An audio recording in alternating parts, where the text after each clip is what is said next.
பிரீத்தி, உன்கிட்ட இப்போ ஒரு 1 லட்ச ரூபா இருந்துச்சுன்னா நீ என்ன பண்ணுவ? 1 லட்சம் இருந்தா கண்ணு விரியும். ஆமா, ஆக்சுவலி வந்து பிடிச்ச ரெஸ்டாரண்ட் போய் நல்லா சாப்பிடுவேன், ஃப்ரெண்ட்ஸுக்கு ட்ரீட் வைப்பேன். நிறைய பேருக்கு பெண்டிங் இருக்கு ட்ரீட்லாம், அதெல்லாம் சரி பண்ணுவேன். அதுக்கப்புறம் எனக்கு பெர்ஃப்யூம் நிறைய பிடிக்கும். சோ நல்லா எக்ஸ்பென்சிவான பெர்ஃப்யூம்ஸ் வாங்குவேன், வாட்ச் வாங்குவேன், ஹேண்ட் பேக்ஸ். தெரிஞ்சு போச்சு, எல்லாமே வேஸ்ட். இப்போ நீ வாங்குற எதுவுமே வந்துட்டு நாளைக்கு ஃபியூச்சர்ல உனக்கு அப்ரிஷியேட் ஆக போறதே கிடையாது. எல்லாமே டிப்ரிஷியேட் ஆகிற விஷயங்கள். பணம் இருக்கா, அதை நீ இன்வெஸ்ட் பண்ணணும். சிப்ல ஏதாவது போட்டிருக்கியா? சிப்பு தான் தெரியும் எனக்கு. இன்வெஸ்ட்மெண்ட் தான் பண்ணிருக்கியா? எவ்வளவு சேர்த்து வச்சிருக்கிற? அக்கவுண்ட் பேலன்ஸ் எவ்வளவு வச்சிருக்கிற? ஒண்ணும் இல்ல. ஆமா, இந்த மாதிரி நம்மளுக்கும் நிறைய சந்தேகங்கள்லாம் இருக்கும். பொதுவா என்ன சொல்லுவாங்க, காலேஜ் வரைக்கும் கஷ்டப்படுறா, அப்புறம் சம்பாதிக்க ஆரம்பிச்சோட சந்தோஷமா இருக்கலாம்னு. சம்பாதிக்க ஆரம்பிச்சதுக்கு அப்புறமா தான் இன்னும் நிறைய கன்ஃபியூஷன். இங்கே இன்வெஸ்ட் பண்ணலாம், விலைவாசி ஏறிக்கிட்டே இருக்கு, தக்காளி விலை ஒரு பக்கம் ஏறுது, தங்க விலை ஒரு பக்கம் ஏறுது. அப்படி இருக்கும்போது எதுலெல்லாம் இன்வெஸ்ட் பண்ணலாம், எப்படிலாம் இன்வெஸ்ட் பண்ணலாம், என்ன மாதிரியான இன்வெஸ்ட்மெண்ட்ஸ்லாம் இருக்கு, இதை பற்றி ஃபுல்லாக விவரமாக இன்னைக்கு நம்ம தெரிஞ்சுக்க போகிறோம். வாங்க நிகழ்ச்சிக்குள்ள போகலாம். வணக்கம் நேயர்களே, இது வணக்கம் தமிழா வழங்குவோர் பூமெக்ஸ் வெஸ்டர்ன் பிரீஃப்ஸுடன் வழங்குவோர் லெவிஸ்டா இன்ஸ்டன்ட் காஃபி. ஸோ இன்னைக்கு நம்ம ஷோக்கு வந்துட்டு பொருளாதார விமர்சகர் வா நாகப்பன் சார் இருக்கிறாரு. சார் வெல்கம் டு வணக்கம் தமிழா. வணக்கம். நாகப்பன் சாரை பார்த்தோன்னே ஒரே கண்ணெல்லாம் பிரைட் ஆயிடுச்சு. ஏன்னா வந்து எப்படி இன்வெஸ்ட் பண்றதுன்றதுக்கு எக்ஸ்பர்ட்டான அட்வைஸ் கொடுக்க நீங்க வந்திருக்கீங்கன்னு தெரியும். Welcome to the show sir. இன்னைக்கு எங்களுக்கும் சரி, வெளியில அதை பார்த்துட்டு இருக்கிறவங்களுக்கும் சரி, நிறைய இந்த இன்வெஸ்ட்மெண்ட், சேவிங்ஸ், இந்த மாதிரியான விஷயங்கள சந்தேகங்கள் அப்படின்றது இருக்கும். எல்லார் வீட்லயுமே ஒரு பெரிய பொருளாதார எக்ஸ்பர்ட் ஒருத்தர் இருப்பாருன்னு சொல்லி அவர் ஒரு அட்வைஸ்லாம் கொடுத்துட்டு இருப்பாரு. உதாரணத்துக்கு வந்துட்டு இன்னைக்கு சேவிங்ஸ் பண்ணணும், இன்வெஸ்ட்மெண்ட் பண்ணணும் அப்படின்னாலே உடனே என்ன பண்றாங்க, லேண்டில் நீ இன்வெஸ்ட் பண்ணு, கோல்டில் இன்வெஸ்ட் பண்ணு அப்படின்லாம் சொல்றாங்களே. நீங்க என்ன சார் சொல்றீங்க இதுக்கு? ஏதாவது ஒரு அசெட் கிளாஸ்ல முதலீடு செய்யறதுங்கிறது வந்து மிகப்பெரிய ரிஸ்க்கு நம்மளை கொண்டு போய் விட்டுறோம். இது ஒரு காலத்தில் நமக்கு ஹெல்ப்ஃபுல்லா இருந்தது. ஒரு நடுத்தட்டு மக்கள் இன்னைக்கு நடுத்தட்டு மக்களா இருக்கிறதுக்கு முக்கியமான காரணம் அந்த தங்கத்தில் முதலீடு செய்தது, ரியல் எஸ்டேட்ல முதலீடு செய்தது. இல்லைன்னா அந்த பணம் விரயமாக ஏதோ ஒரு செலவாகி போயிருக்கலாம், சேமிப்புன்னு இருந்திருக்காது. அதனால அது அவங்களை காப்பாத்துனுச்சு. பட் அதை தாண்டி அவங்க மேலே போக முடியாததுக்கும் எல்லா முதலீடுகளும் தங்கம் மற்றும் ரியல் எஸ்டேட்ல இருந்ததும் ஒரு காரணம் நான் சொல்லுவேன். அதை தாண்டிய பல முதலீடுகள் இருக்குது, அதையும் நம்ம பார்க்கணும். அதுதான் ஒரு நல்ல விஷயமா இருக்கும். பிரித்து முதலீடு செய்ய வேண்டும். ஏன்னா ஒவ்வொரு சொத்துக்கும் ஒவ்வொரு முதலீட்டிற்கும் ஒரு சைக்கிள் இருக்குது. அந்த ஒரு காலகட்டத்தில் தங்கம் நல்லா இருக்கும், ஒரு காலகட்டத்தில் வந்து ரியல் எஸ்டேட் நல்லா இருக்கும், ஒரு காலகட்டத்தில் பங்குச்சந்தை நல்லா இருக்கும். அப்போ நம்ம அதை பிரித்து முதலீடு செய்யும் பொழுது எது நல்லா இருக்கோ அதிலிருந்து லாபத்தை எடுத்து நல்லா இல்லாத முதலீடு, அதாவது விலை குறைவாக இருக்க முதலீடில் போட்டோம்னா அது நமக்கு மலிவாக கிடைக்கும். அடுத்த சைக்கிளில் அது மேலே எழும்பும். எந்த ஒரு அசட் கிளாஸுமே தொடர்ந்து ஏறிக்கிட்டு இருந்துச்சுன்னா தொடர்ந்து இறங்கிட்டு இருந்துச்சுன்னா சொல்ல முடியாது. ஏறுவதும் இறங்குவதும் அதில் சகஜம். இதை புரிஞ்சுக்கணும். ஓகே, சோ ஃப்ளக்சுவேட் ஆகிட்டே தான் இருக்கும். சார், அப்போ அந்த இடம், வீடு, இதுலலாம் வந்து அதிகமான இன்வெஸ்ட்மெண்ட்ஸ் வந்து சில பேர் வந்து இறக்கிறாங்க இல்லையா? ஸோ அவங்களுக்கு வந்து நீங்கள் என்ன சொல்ல போறீங்க? இல்லை, நான் பலமுறை சொல்லியிருக்கேன், நமக்கு ஒரு வீடுங்கிறது கட்டாயம் வேணும். பணவீக்கத்தை தாண்டி ஆதாயத்தை தரக்கூடியது நமக்கு வந்து ஒரு வீடு நமக்கு இருக்கணும். ஏன்னா அது பணவீக்கத்துக்கு எதிரான ஒரு நம்மளை தற்காத்துக் கொள்வதற்கான ஒரு விஷயம், நம்ம குடியிருக்கிறதுக்கான ஒரு வீடு. அதற்கு மேலே வேணுமா, நம்முடைய ஒட்டுமொத்த முதலீட்டையும் வந்து ரியல் எஸ்டேட்டில் போய் முதலீடு செய்யும் பொழுது அந்த ஈட்டக்கூடிய வருமானம் நமக்கு வாழ்க்கைக்கு போதுமானு யோசிச்சு பார்க்கணும். போதும்னா ஓகே, ஒன்றும் பிரச்சனை இல்லை. ரெண்டாவது, ரியல் எஸ்டேட்டை மேனேஜ் பண்ணுறது இன்றைக்கி பெரிய சிக்கலாக இருக்குது. எங்கேயோ ஒரு இடத்துல கண்காணாத இடத்த வாங்கி போட்டுட்டு அந்த இடத்த வந்து அப்புறம் நம்ம டாக்குமெண்டேஷன் இஷ்யூஸ் நிறைய இருக்குது, அது இன்னும் கிளியராக இல்லை. ஸோ இப்படி பல விஷயங்கள் இருக்கும் பொழுது இரண்டாவது வீடு, இரண்டாவது இடம்ங்கிறதுல நம்ம கவனமாக இருக்கணும்னு அதை தொடர்ந்து சொல்லிட்டு வரக்கூடிய ஒரு விஷயம். ஓகே சார், அப்போ அந்த முதலீடு முதல்ல பண்ணுறவங்க எங்கெல்லாம் மிஸ்டேக்ஸ் பண்ணுவாங்க, எந்தெந்த இடத்த அவங்க ரெக்டிஃபை பண்ணணும்? ஃபஸ்ட்டு வந்து என்னென்னா அந்த ஹர்ட் மைண்ட் செட் தான். இப்போ ஒரு 10வது முடித்து +2 படிக்க போயிலேருந்து ஆரம்பிக்குது. எந்த குரூப் நீ சூஸ் பண்ணுறேன்னு கேட்டால் இந்த ஃப்ரெண்ட்ஸ் எல்லாம் இந்த குரூப் சூஸ் பண்ணாங்கன்னு நிறைய பேர் சூஸ் பண்ணுறோம். கல்லூரி போகும்பொழுது நமக்கு விருப்பமான படிப்பை விட அப்பா அம்மா சொன்னாங்க அல்லது யாரோ சொன்னாங்கன்னு அவங்க சொன்னாலும் கூட அதை தாண்டி நம்முடைய சுய சிந்தனைங்கிறது ரொம்ப முக்கியமாக இருக்கணும். நம்முடைய சுய சிந்தனை எப்போது வளரும் அப்படின்னா அதை பற்றியான தரவுகளை நிறைய நம்ம படிக்கும் பொழுது, நிறைய புத்தகங்களை படிக்கும் பொழுது, நிறைய ஆன்லைனில் நம்ம கோர்சஸ்லாம் இருக்குது, ஃப்ரீ கோர்சஸே இருக்குது நிறைய.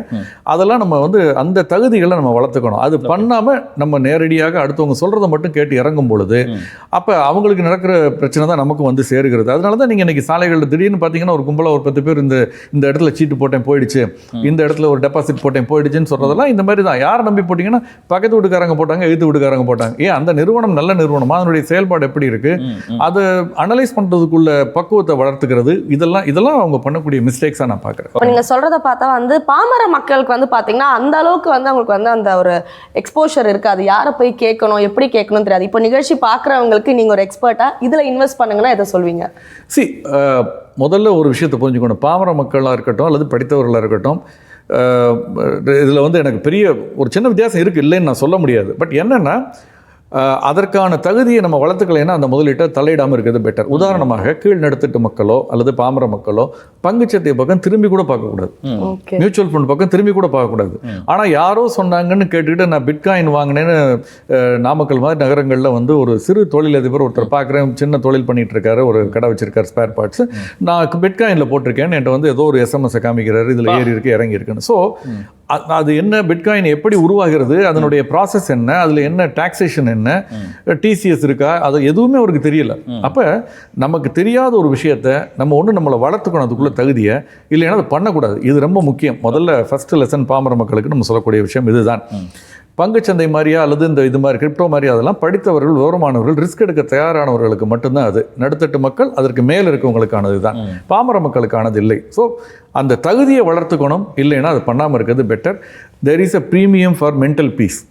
என்னுடைய மன அமைதிக்கு ஒரு இன்சூரன்ஸ், ஒரு ப்ரீமியம் கட்டுற மாதிரி ஒன்று இருக்குது இல்லையா, அந்த குறைவான வருவாய்ங்கிறது அப்படி நம்ம நினச்சிக்க வேண்டியது. ஓகே, ஸோ நம்மளுக்கு தெரியாத விஷயத்துக்குள்ள நம்ம நுழையிறது கொஞ்சம் அவாய்ட் பண்ணிக்கிறது பெட்டர்ன்றதா சார் சொல்றேன். ஓகே சார், ஸோ ஒரு குடும்பம் ஆகட்டும் சரி, ஒரு தனி நபர் ஆகட்டும் சரி, அவங்க பண்ற செலவுகளால நிறைய பிரச்சனையை ஃபேஸ் பண்ணிட்டு இருக்காங்க, இன்க்ளூடிங் மிஸ்டர் பரத். ஸோ அவங்களுக்குலாம் நீங்கள் ஒரு டிப்ஸ் தரணும்னா என்ன தருவீங்க? அதாவது செலவு வந்து சில நம்ம தவறாக புரிஞ்சுக்கிறோம். சேமிப்பு முதலீடுன்னா வந்து ரொம்ப சிக்கனமாக இருக்கணும், கஞ்சித்தனமாக இருக்கணும், அல்லது எக்ஸ்ட்ரீம் லெவலுக்கு போகணும், அப்படிலாம் அது தவறு. வாழ்க்கை வாழ்வதற்கே நம்ம பணம் சேமிக்கிறது, முதலீடு பண்ணுறது எல்லாமே ஒரு சந்தோஷமான மகிழ்ச்சியான வாழ்வை நோக்கித்தான். ஸோ நம்ம அத்தியாவசிய தேவைகளை குறைத்துக்கிறதோ அல்லது அதை வந்து மறுக்கிறதோ அல்லது கஷ்டப்படுறதோ வந்து சரியான முறையாக இருக்காது. அப்படியே ஒருவேளை பண்ண வேண்டிய ஒரு சூழல் வந்து அது தற்காலிகமானதாக தான் இருக்கணும், வாழ்க்கை முழுக்க அப்படி இருக்க முடியாது. ஸோ அதை தாண்டி பார்க்கும் பொழுது சில நியாயம் இல்லாத செலவுகளை நம்ம வந்து நியாயப்படுத்த ஒரு சமுதாயமாக முயற்சி செய்கிறோம். அந்த வலையில் நம்ம விழுந்துடக்கூடாது. நான் ஏற்கனவே சொன்ன ஒரு விஷயம் என்னென்னா, நமக்காக நாம் வாழ்வது ரொம்ப எளிமையானது, ரொம்ப அதுக்கான தேவை, பண தேவை ரொம்ப குறைவு. பட் அடுத்தவர்களுக்காக நம்ம வாழ ஆரம்பிக்கும் பொழுது ரொம்ப காம்ப்ளிகேட் ஆகுது, அதற்கான செலவுகள் அதிகப்படுகிறது. பெருமைக்காக அல்லது ஒரு தேவையில்லாத பொருளை வாங்குறது, ஒரு பந்தாக்காக அல்லது டெம்டேஷன் ஆகி, ஏன்னா எல்லாமே பந்தாக்காக வாங்குறதுல சில சமயம் ஒரு ஆன்லைனில் பார்த்த உடனே டெம்டேஷன் ஆகி வாங்குறது, இதெல்லாம் நம்ம வந்து ஒரு டிலேட் கிராட்டிஃபிகேஷன்ங்கிறத பற்றி சொல்லியிருக்கோம் இல்லையா. நம்ம அதை வந்து போஸ்ட்போன் பண்ணுறது நல்லது. ஒரு மாதம் போஸ்ட்போன் பண்ணிட்டு பார்த்தீங்கன்னா, இதையா வாங்குறதும், இது நமக்கு தேவையில்லை, இந்த பொருள் தேவையில்லாமல் வாங்கியிருந்தோம், இந்த பணம் செலவாயிருக்குமே நினைப்போம். இதுக்கு நல்ல உதாரணம் சொல்லணும்னா, நம்ம வாங்கின எத்தனையோ ஒரு ஆடையாக இருக்கட்டும், பல விஷயங்கள் எடுத்து பாருங்க, 6 மாதம் கழிச்சு பார்த்தா அதில் 2-3 நிறைய விஷயத்தை யூஸ் பண்ணியிருக்க மாட்டோம், அப்படியே கிடக்கும். அந்த வாங்கின 1 நாள் 2 நாளோட அது முடிஞ்சு போச்சு. அப்போ தான் தெரியுது நமக்கு எவ்வளோ வந்து தேவையில்லை. இந்த மாதிரியான விஷயங்களில் நம்ம கவனமாக இருக்கிறதன் மூலமாக நிச்சயமாக செலவை குறைக்கலாம். நம்முடைய அந்த பணத்தை முதலீடு செய்வதன் மூலமாக நம்முடைய வருமானத்தை வந்து அதிகப்படுத்தலாம். சார், இதெல்லாம் வந்து இவரை மாதிரி ஒரு ஃபேமிலி மேனுக்கு நீங்க சொல்றது, ஏன்னா வந்து அடுத்தவங்க கிட்ட இருக்கே நம்மளும் அந்த மாதிரி இருக்கு. ஆனா எங்களை மாதிரி பேச்சுலர்ஸ்க்கு யாரும் இம்ப்ரெஸ் பண்ணணும்லாம் அவசியம் இல்லை. எங்க பாடு நாங்க பாட்டு ஜாலியா இருப்போம், இன்னைக்கு நாள் நல்லா போனா போதும் பாங்கிறதா எங்க பேச்சுலர்ஸோட மைண்ட் செட். ஸோ எங்களோட இன்வெஸ்ட்மெண்ட்ஸ்ல நாங்க பண்ற மிஸ்டேக்ஸா என்னென்ன விஷயங்கள் நீங்க சொல்றீங்க, அதுக்கு ஒரு டிப்ஸ். அகைன் இதுதான், நம்ம பெற்றோர்களுடைய கட்டுப்பாட்டிலிருந்து வந்து நம்ம சுதந்திரமாக சம்பாதிக்கும் பொழுது ஓரிரு மாதங்கள், ஒரு சில மாதங்கள் நம்ம சந்தோஷமா விரும்பியபடி செலவு பண்றதுல தப்பே கிடையாது. பட் அதற்கு பிறகு நமக்கு ஒரு பொறுப்பு வந்துடும். நீங்கள் இந்த ரிச் டாட் புவர் டாட் படிச்சிருந்தீங்கன்னா தெரியும், நீங்கள் கொஞ்சம் சம்பாதிக்க ஆரம்பிக்கும் பொழுது, கொஞ்சம் சேமிப்பு அதிகமாகும் நினைக்கும் பொழுது திருமணம் ஆகிடும், திரும்ப செலவு அதிகமாகும். அப்புறம் ஒரு ப்ரொமோஷன் வந்து செலவாகும், நம்ம கொஞ்சம் அதிகமாக சம்பாதிப்போம்னு நினைக்கும் பொழுது குழந்தை பிறந்துடும், திரும்ப செலவு அதிகமாகும். அப்புறம் அதனுடைய படிப்பு, இப்படி வாழ்க்கை ஒரு நிற்காத சக்கரமாக ஓடிக்கிட்டு இருக்குங்கிறத புரிஞ்சுக்கணும். ஸோ பேச்சுலராக இருக்கும் பொழுது தான் முதல் சில மாதங்களுக்கு பிறகு நம்முடைய சேமிப்பை துரிதப்படுத்த முடியும், முதலீட்டை துரிதப்படுத்த முடியும். அப்போ தான் நம்ம அதிகமாக ரிஸ்க் எடுக்க முடியும். ஏன்னா நம்ம ஒரு பெரிய குடும்பமோ எதுவும் நம்மளை நம்பி இருக்காது. நம்ம அப்பா அம்மா இண்டிபெண்ட்டாக இருக்காங்க இந்த காலத்தில் அப்படின்னு பார்க்கும் பொழுது, அப்படி இல்லாதவங்களுக்கு வேறு மாதிரி சொல்லுவேன். பட் அப்படி இருக்கும் பொழுது நம்ம கொஞ்சம் ரிஸ்க் எடுக்கலாம். அந்த மாதிரி முதலீட்டாளர்கள் தைரியமாக கொஞ்சம் பங்குச்சந்தையை பற்றி தெரிந்து கொண்டு அந்த மாதிரி முதலீடுகளில் போடணும். அவங்களும் திரும்ப போய் வந்து நம்ம வந்து இதில் ஃபிக்ஸட் டெபாசிட்டில் போடுறேங்கிறது சரியான ஒரு முதலீடாக இருக்காது 7% ரிட்டர்னுக்கு. ஸோ ஏன்னா சின்ன வயதில் அந்த ஏர்னிங்ஸை துரிதப்படுத்துவதன் மூலமாக நம்ம ஒரு கான்செப்ட் பற்றி பேசியிருக்கோம். அதாவது ஃபைனான்ஷியல் இண்டிபெண்டன்ஸ் அண்ட் ரிட்டையர் ஏர்லின்னு சொல்றோம். ஒரு எவ்வளவு ஃபைனான்ஷியல் இண்டிபெண்டன்ஸை சின்ன வயசுல அடைகிறோமோ அவ்வளவு நம்ம ரிட்டையர் ஆகி, ரிட்டையர்னா ஓய்வு காலம் இல்லை, நம்ம விரும்பிய விஷயத்தை நம்ம பண்ண ஆரம்பிக்கும். அது வரைக்கும் பணத்துக்காக நம்ம விரும்பாத விஷயத்தை கூட செய்ய வேண்டிய சில சூழ்நிலை இருக்கலாம், சட்டத்திட்டங்களுக்கு உட்பட்டு இருந்தால் கூட செய்ய வேண்டி இருக்கலாம். அந்த ஃபயர் அப்படிங்கிற இலக்கை அடைவதற்கு நம்ம இந்த மாதிரியான இந்த பேச்சுலர் லைஃப்ங்கிறது ரொம்ப ஹெல்ப்ஃபுல்லாக இருக்கும். ரெண்டாவது டிப்ஸ் நீங்கள் கேட்டீங்க என்ன பண்ணலாம் அப்படின்னு. பெரும்பாலான செலவுகள் எங்கே ஆகுறது அப்படின்னா வந்து இப்போ ஒரு வெளியே போய் சினிமா பார்க்குறது, ஒரு குடும்பத்தோடு போய் பார்க்குறதுங்கிறது பெரிய ஏற்பாடு. அதுக்கு ரொம்ப பல வாரங்களுக்கு முன்னே பிளான் பண்ணணும், டிக்கெட் எடுக்கணும், அப்புறம் போகணும். இப்போ பேச்சுலராக டக்குன்னு நினச்சோன்னே கிளம்பிடுறாங்க. ஸோ இது வந்து நம்ம பெரிய தியேட்டரில் போய் அங்கே ஒரு பாப்கார்ன்லேருந்து 100 இப்போ எவ்வளோ, அப்போ ஒரு பெரிய செலவாகிறது. எப்போயாவது ஒருக்கா போகிறது தப்பில்லை, பட் அதே வழக்கமாக வச்சுக்கிறதுங்கிறது சரியாக இருக்காது.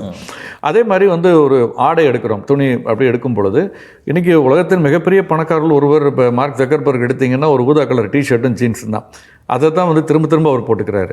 ஸோ நம்ம அதை மாற்றி மாற்றி போடுறதன் மூலமாக அது இதெல்லாம் மனதில் தான் இருக்குது. நமக்கு எது முக்கியங்கிறத பார்க்கணும். நமக்கு ஆடை அலங்காரங்களில் விருப்பம்னா அது பண்ணுறது தப்பு இல்லை, அதுக்குள்ளே வருமானம் இருக்கான்னு பார்க்கணும். இல்லாத பொழுது இந்த மாதிரியான எளிமையான வாழ்க்கை முறையில் நம்ம மாற்றிக்கிறது, அதையே ஃபேஷன் ஆக்குறது, அதன் மூலமாக நம்ம நிறைய சேமிப்பு பண்ண முடியும் நிச்சயமாக. சார், இப்போ ஒரு சின்ன விஷயம் அப்படின்னா இதை கொஞ்சம் விரிவாக நீங்கள் சொன்னீங்கன்னா எங்களுக்கு புரிகிற மாதிரி. எதார்த்தத்துக்கு இப்போ ஒருத்தவங்களுடைய சம்பளம் இவ்வளோ இருக்குது, இவ்வளோ % அவங்க வாடகை தரலாம், இவ்வளோ % சேமிக்கலாம், இவ்வளோ % அவங்க இந்த மாதிரியான விஷயங்கள் செலவு பண்ணலாம் அப்படின்னா ஒரு விழுக்காடு எத்தனை நீங்கள் சொல்வீங்க? ஒரு பிபிஎல் ஃபேமிலிஸுக்கோ லோயர் மிடில் கிளாஸ் ஃபேமிலிஸுக்கோ நம்ம இதெல்லாம் வந்து சொல்லவே முடியாது. நம்ம என்ன திட்டம் போட்டு கொடுத்தாலும் அவங்களால அதுக்குள்ளே வாழ முடியாது. நம்ம பேசுறது பெரும்பாலும் நடுத்தட்டு மக்கள், மேல் நடுத்தட்டு மக்கள், ஓரளவுக்கு கொஞ்சம் மைக்ரேட் ஆகிட்டு இருக்காங்களா கீழ் நடுத்தட்டு மக்கள், இந்த கேட்டகரி அப்படின்னு பார்த்தீங்கன்னா அவங்களுடைய ஒரு 50-30-20ன்னு சொல்லுவோம். இந்த அவங்களுடைய வருமானத்தில் 50%ங்கிறது வந்து பேசிக் நீட்ஸ், அதை மீட் பண்ணுறதுக்கே போயிடும். வீட்டு செலவு, பொருள் வாங்க, வீட்டு வாடகையிலேருந்து, எலக்ட்ரிசிட்டியிலேருந்து, உணவுப் பொருட்கள்லேருந்து போயிடும். அடுத்த 30%ங்கிறது இது ரெண்டுக்கு நடுவில் பார்டர் ஆகக்கூடியது. கொஞ்சம் ஒரு வாரத்துக்கு ஒரு 15 நாட்களுக்கு ஒரு முறை வெளியே சாப்பிட போகிறதா இருக்கலாம், ஆடை, அந்த மாதிரியான ஒரு பயணங்கள், இந்த மாதிரி இதை வந்து தவிர்க்க முடியும். பட் ஆனால் தவிர்ப்பதன் மூலமாக மனச்சங்கடங்கள் இருக்கலாம், அல்லது சில விஷயங்கள் இருக்கலாம், வச்சுக்கலாம். ஒரு 20% வந்து சேமிப்பு இப்படிங்கிறது ஒரு பிராடர். இது வந்து எல்லாருக்கும் அப்ளை ஆகாது, எல்லா வயதினருக்கும் ஒரே மாதிரி சொல்ல முடியாது. அதனால தான் நம்ம சொல்றது ஒரு நிதி திட்டமிடல்ங்கிறது ஆளுக்கு ஆளு, வயதுக்கு வயது மாறுபடும். பட் இது ஒரு பொதுவான ஒரு ஃபார்முலாவாக இதை வச்சுக்கலாம். ஓகே சார், இப்போ எதனால வந்துட்டு அமெரிக்காவில் டாலர் வந்துட்டு ஏறிடுச்சு, அங்கே இறங்கிடுச்சுன்னா இங்கே வந்துட்டு நிறைய மாற்றங்கள் இருக்காங்களா? இது அமெரிக்காவுக்கு இந்த அமைஞ்சிக்கரைக்கு என்ன ஒரு சம்பந்தம் இருக்குது? எப்போ பார் அமெரிக்கன் டாலர்ஸை வச்சே பேசுகிறமே, என்ன இது இருக்குது, ஒற்றுமை இருக்குது? இல்லை, ஒரு 30-40 ஆண்டுகளுக்கு முன்பு இந்த ஒற்றுமை இருந்தது, இல்லைன்னு சொல்ல முடியாது. ஆனால் ரொம்ப குறைவாக இருந்தது. ஏன்னா கொஞ்சம் ரூபாய் டாலருக்கு இந்த மாற்று விகிதங்கள்லாம் கொஞ்சம் அரசு தலையீடு அதிகமாக இருந்து இது ஒரு மெஷர்டாக இருந்தது. பட் 1992க்கு பிறகு நரசிம்மராவ் கவர்மெண்ட் வந்த பொழுது அந்த எல்பிஜிங்கிற ஒரு பாலிசியை கொண்டு வர்றாங்க, லிபரலைசேஷன், ப்ரைவேட்டைசேஷன், குளோபலைசேஷன். அப்போ தான் இந்த ரூபாயை டிவேல்யூ பண்ணி ஒரு பெரிய மாற்றம் நிகழ்கிறது. அதிலிருந்து தொடர்ந்து பார்த்தீங்கன்னா இந்த இது வந்து ஆக்சலரேட்டடாக இருக்குது. இப்போ நம்ம குளோபலைசேஷனில் உலகோடு நம்ம வந்து ஒத்து வாழ வேண்டிய ஒரு இருக்குது. செயற்கையாக நம்முடைய பணத்தை பிடித்து வைக்க முடியாது. பர்ச்சேசிங் பவர் பேரிட்டின்னு பொருளாதாரத்தில் சொல்லுவோம். அதன் அடிப்படையில் பார்க்கும் பொழுது இந்த ஈக்குவேஷனுங்கிறது எப்போ மாறும்னா, நம்முடைய உற்பத்தி கணிசமாக அதிகரித்து, விலைவாசி குறைந்து, நம்முடைய ஏற்றுமதி கணிசமாக அதிகரித்து, நம்முடைய மக்களுடைய வாங்கும் சக்தியும் அதிகரித்து, அப்படி அந்த மாதிரி நடக்கும் பொழுது அப்போ அந்த டாலருக்கு நிகராக ரூபாயினுடைய மாற்று விகிதம்ங்கிறது சமநிலைக்கு வர வாய்ப்பு இருக்கிறது. அதற்கான வாய்ப்பு இப்போ ரொம்ப குறைவு. அதனால வந்து தொடர்ந்து இந்த ரூபாயினுடைய மதிப்பு சின்ன சின்ன ஒரு தடவை அப்ரிஷியேட் ஆனால் கூட குறைஞ்சிக்கிட்டு தான் இருக்கும். எப்போ நம்முடைய இறக்குமதி கணிசமாக குறைந்து ஏற்றுமதி கணிசமாக அதிகரிக்கிறதோ, நம்ம கரண்ட் அக்கௌண்ட் டெபிசிட்டுக்கு பதில், நடப்பு கணக்கு பற்றாக்குறைக்கு பதில் உபரி இப்போ வருதோ, அப்போ நம்ம இந்த இது வந்து மாறுறது நடக்கும். நம்ம ரூபாயினுடைய மதிப்பு உயரத்துவங்கும் டாலருடைய மதிப்புக்கு இணையம். அப்போ இது ஒருத்தர் 2 பேரும் நம்பி இல்லை, கிட்டத்தட்ட பல கோடி பேர் சேர்ந்து செய்யக்கூடிய சில விஷயங்களாக இருக்குன்னு நினைக்கிறேன். எனக்கு ஒரு டவுட் சார், பணவீக்கம்ன்ற வார்த்தை அடிக்கடி நாங்கள் கேள்விப்படுறோம், புழக்கத்தில் இருக்கு, அப்படின்னா என்ன அர்த்தம்? இல்லை, பணத்தினுடைய மதிப்பு குறைவது, நீங்கள் பணத்தினுடைய வாங்கும் சக்தி குறைவது.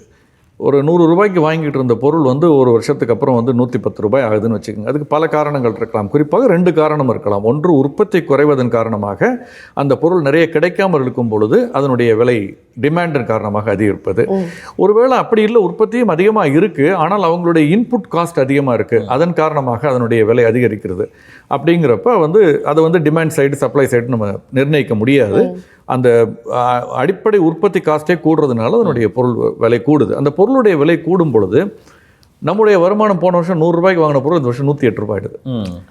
அப்போ நம்ம அந்த ஒன்று நம்ம 108 ரூபா கொடுத்து அந்த பொருளை வாங்கணும், அல்லது 100 ரூபாய்க்கு போன வருஷம் 1 கிலோ வாங்கினோம்னா அதே 100 ரூபாய்க்கு இப்போ வந்து 900 கிராம் தான் வாங்க முடியும். இதுதான் அந்த பணவீக்கம்ங்கிறது நடக்கிறது. இதில் இறக்குமதி செய்யப்பட்ட பணவீக்கம்னு ஒன்று நம்ம சொல்கிறோம். என்ன சொல்கிறோம்னா, இப்போ தங்கம் மற்ற கச்சா எண்ணெய் இது மாதிரி பொருட்கள் நம்ம நிறைய இறக்குமதி பண்ணுறோம். அப்போ திடீர்னு தங்கத்தினுடைய விலை கணிசமாக உயரும் பொழுது இப்போ தங்கத்தினுடைய விலை இந்த ஆண்டு துவக்கத்தில் சென்ற ஆண்டு கடைசியில் பார்த்தீங்கன்னா $2,000 இருந்தது. இப்போ $2,600, கிட்டத்தட்ட 30% ஏறி இருக்கு. அப்போ $2,600 கூட கொடுத்து அந்த தங்கத்தை வாங்கும் பொழுது அப்போ அந்த டாலரை நம்ம ரூபாயில் பெருக்கும் பொழுது அப்போ அது ஒரு அந்த என்ன அதிக விலை கொடுத்து நம்ம வாங்குறப்ப அதை இறக்குமதி பண்ணுறோம். பணவீக்கத்தை இறக்குமதி பண்ணுறோம். தங்கத்தை மட்டும் இறக்குமதி பண்ணலை, தங்கத்தோடு சேர்த்து பணவீக்கத்தையும் இறக்குமதி பண்ணுறோம். இதே மாதிரி கச்சா எண்ணெயுடைய விலை $66 இருந்து $70 ஆகுதுன்னு வச்சுக்கோங்க. $4 கூட கொடுத்து இறக்குமதி செய்யும் பொழுது இதுவும் இறக்குமதி செய்யப்பட்ட பணவீக்கம். உள்ளூரில் வரக்கூடிய பணவீக்கம் ஒன்று, இந்த மாதிரி இறக்குமதி செய்யப்பட்ட பணவீக்கம் ஒன்று, ரெண்டும் சேர்ந்து கொள்ள அதனுடைய தாக்கம் இங்கே அதிகமாக இருக்கு. சார், இப்போ இந்த தங்கத்தை பற்றி பேசிகிட்டு இருக்கும்போது பெரும்பாலும் பெண்களுக்கு தங்கம் அப்படின்னா ரொம்ப பிடிக்கும். வீட்டிலே ஒரு சண்டை வந்துருச்சு அப்படின்னா போதும், டக்குன்னு ஒரு தங்கத்தை காமிச்சு அப்படின்னா அவங்க சந்தோஷப்படுறாங்க. ஆனால் வாங்கி தரதுக்குள்ளே நாங்கள் படுற பாரு அந்த இடத்துல தான் எங்களுக்கு மனவீக்கம்ன்றது வந்துடுது. அப்படி இருக்கும்போது தங்கம் வாங்குறது அப்படின்னா எப்போ வாங்கலாம், எப்படி வாங்கலாம், என்ன மாதிரியான இதில் வாங்கலாம்? ஏன்னா சில பேர் செயினா வாங்க சொல்லுவாங்க, ஐ மீன் ஆர்னமெண்ட்ஸாக வாங்க சொல்லுவாங்க, சில பேர் காயினா வாங்கி வைக்கின்றாங்க. எப்படி வாங்கலாம் சார்? அதோட ஃபியூச்சர் எப்படி இருக்கு? உலகத்திலேயே மிக அதிகமான தங்கத்தை வச்சிருக்கவங்க இன்னைக்கு யார் அப்படின்னு பார்த்தீங்கன்னா நாடுகளே கிடையாது. நாடுகளை தாண்டி இந்தியர்கள். நம்ம முதல் இடத்துல இருக்கிறோம் தங்கத்துல. அதுக்கப்புறம் தான் நாடுகள்லாம் வருது. அமெரிக்கா, இந்தியா, இந்த மாதிரி நாடுகள் வருது. தங்கத்தை வந்து இந்த தலைமுறை மாறி இருக்குங்கிறத நம்ம ஒத்துக்கணும். நீங்கள் வந்து 24 கேரட் தங்கத்தில் தான் நான் காயின் வாங்கி வச்சுக்குவேன், 22 கேரட்டில் தான் தங்க நகை போடுறதுங்கிறது மாறி இன்றைக்கி 18 கேரட் தங்கம், டிசைன் நல்லா இருந்தால் போகிறோம்னா 14 கேரட் தங்கம் அப்படிங்கிற வாங்குற அளவுக்கு இன்றைக்கி வந்துட்டாங்க. கவரிங் நகை, வேறு டிசைனுக்காக வெள்ளி நகை, ஆன்டிக் அப்படிலாம் வாங்க ஆரம்பிச்சிட்டாங்க. அந்த காலம் மாதிரி இப்போ கிடையாது, மாறி இருக்காங்கிறத நம்ம ஒத்துக்கணும். முதலீடாக பார்க்க ஆரம்பிச்சிருக்காங்க தங்கத்தை. ஸோ ஆர்னமெண்ட்டுங்கிறது கன்சம்ஷனுக்கு நம்ம வந்து எந்த ஒரு இதையும் நம்ம சொல்ல முடியாது. எனக்கு ஒரு தேவை அப்படிங்கும் போது நான் வாங்குறேன், எனக்கு அது ஒரு மன மகிழ்ச்சியை கொடுக்கறது. அந்த மகிழ்ச்சியை நம்ம பணத்தால் விலையிட முடியாது. அதுக்கான பணமும் வசதி என்கிட்ட இருந்தால் வாங்கிக்கலாம், ஒன்றும் தப்பில்லை. ஆனால் அது நம்முடைய வருமானத்தை, அது வருமானம் ஈட்டி தரக்கூடிய கெப்பாசிட்டியை பாதிக்குங்கிறத மட்டும் நம்ம புரிஞ்சுக்கணும். அது ஒரு பக்கம். முதலீடுன்னு பார்க்கும் பொழுது மத்திய அரசாங்கம் ரிசர்வ் வங்கி மூலமாக வெளியிடக்கூடிய சாவரின் கோல்ட் பாண்ட் தங்க பத்திரங்களில் முதலீடு செய்யலாம். இப்போ புதிதாக எதுவும் வெளியிடுவதில்லை. ஏற்கனவே வெளியிட்டது சந்தையில் வர்த்தகமாகிட்டு இருக்கு. அந்த வணிகமாகக்கூடியதை வாங்கலாம். 2.5% வருஷத்துக்கு வட்டியும் கொடுக்குறாங்க.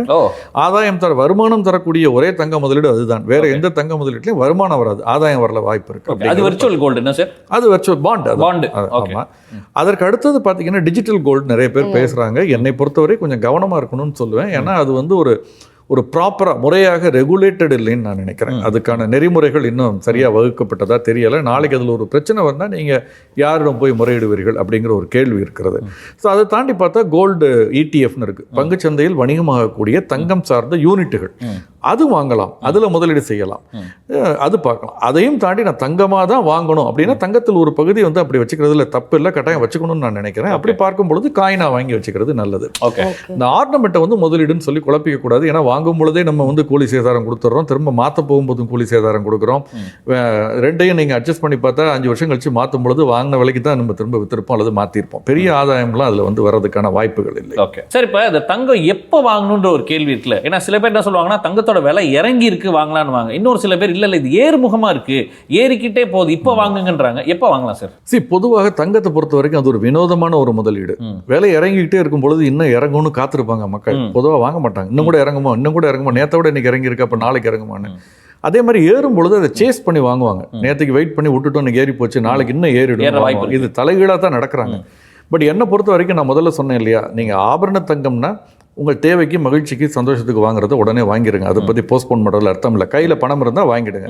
அதை சிட்டு போட்டு வாங்குறது, அப்புறம் அதை வந்து நம்ம வாங்கிட்டு கடனில் வாங்குறது, அதெல்லாம் பண்ணாதீங்க. அதுக்கு ஒரு ரெக்கரிங் டெபாசிட் போடுங்க பேங்க்கில், ஒரு நல்ல நேஷனலிஸ்ட் பேங்க்லேயோ ஏதோ ஒரு வங்கியில் போடுங்க, இல்லை ப்ரைவேட் பேங்க்லேயோ கூட போடலாம். 5 லட்சம் ரூபாய்க்குள்ளே இருக்க வரைக்கும் காப்பீடு இருக்குது. அந்த பணத்தை சேர்த்து போய் நீங்கள் வாங்குறதா நல்லா இருக்குமே தவிர அதுக்குள்ளே தங்க ஏறுமானா இதுவும் உங்களுக்கு 7-8%, 6% உங்களுக்கு வட்டி கிடைக்க போகுது. தங்க வாங்குங்க, பட் ஒரு ரெக்கரிங் டெபாசிட்டை போட்டு அந்த சேமிப்பு மூலமாக வாங்க. சார், இப்போ இந்த stock market, mutual fund, stocks, இந்த மாதிரியான விஷயங்களை பற்றி சாமானிய மக்கள் தெரிஞ்சு வச்சுக்கிறது அவசியமா? அப்படி ஒன்றும் கட்டாயம் இல்லை.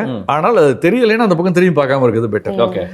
ஆனால் அது நம்ம இன்வெஸ்ட் பண்ண போகிறோம்னு முடிவு பண்ணிட்டா அதை நல்லா பக்காவாக தெரிஞ்சுக்கிட்டு அதில் PhD வாங்கணும்லாம் நான் சொல்ல வரல. பட் ஒரு அடிப்படை அது ஆதாரங்கள், அதனுடைய முடிவுகள் என்ன, அதனுடைய வேரியஸ் அவுட்கம்ஸ் எப்படி இருக்கலாம், அதெல்லாம் அந்த ரிஸ்க் என்ன அப்படிங்கிறத புரிஞ்சுக்கிட்டு அப்புறம் முதலீடு செய்கிறதுங்கிறது அவசியம். இன்னொரு விதத்தில் பார்த்தா தெரிஞ்சுக்கிறது நல்லதுன்னு நான் நினைக்கிறேன். என்னன்னா நாட்டினுடைய பொருளாதாரம் எப்படி இருக்குங்கிறத வந்து GDP நம்பர் சொல்கிற மாதிரி இன்னொரு குறியீடு, இது மட்டுமே குறியீடு இல்லை, பங்குச்சந்தை மட்டுமே குறியீடு இல்லை. பங்குச்சந்தைங்கிறது பொருளாதாரத்தினுடைய பிரதிபலிப்பு தானே தவிர பங்குச்சந்தை வந்து பொருளாதாரத்தை நிர்ணயிக்கிறது கிடையாது. ஸோ அந்த பொருளாதாரத்தினுடைய ஒரு பிரதிபலிப்பு பங்குச்சந்தை. அப்போ அதனுடைய நிலைமுறை எப்படி இருக்கு, இந்த நிறுவனங்கள் இவ்வளோ லாபம் ஈட்டுகிறார்களா, அப்போ எப்படி ஈட்டுகிறார்கள், இந்த மாதிரி ஒரு அடிப்படை பொருளாதார புரிவுக்கே நமக்கு வந்து பங்குச்சந்தையை பற்றியான புரிதல்ங்கிறது நமக்கு உதவியாக இருக்கும். ஓகே, ஸோ இதெல்லாம் பேசிக்காக தெரிஞ்சு வச்சுக்கிறது நல்லது தான். நல்லது, சூப்பர் சார். வணக்கம் தமிழா ஷோக்கு வந்ததுக்காக லெவிஸ்டா வழங்கக்கூடிய ஒரு சின்ன அன்பளிப்பு. Thank you so much. ஸோ நேர்களே, இன்னைக்கு தங்கம் பற்றி, முதலீடு பற்றி எப்படியெல்லாம் வந்து இன்வெஸ்ட் பண்ணணுங்கிறத ரொம்ப அழகாக நம்மளோட பொருளாதார விமர்சகர் மிஸ்டர் வா நாகப்பன் அவர்கள் சொன்னதை கேட்டிருப்பீங்க. பார்த்து யோசிச்சு ப்ராப்பராக இன்வெஸ்ட் பண்ணுங்க. இன்னும் அடுத்த நிகழ்ச்சியில் ஒரு சூப்பரான கெஸ்டோட சந்திக்கிறோம். Until then, bye-bye from Preeti, Suresh and Bharat.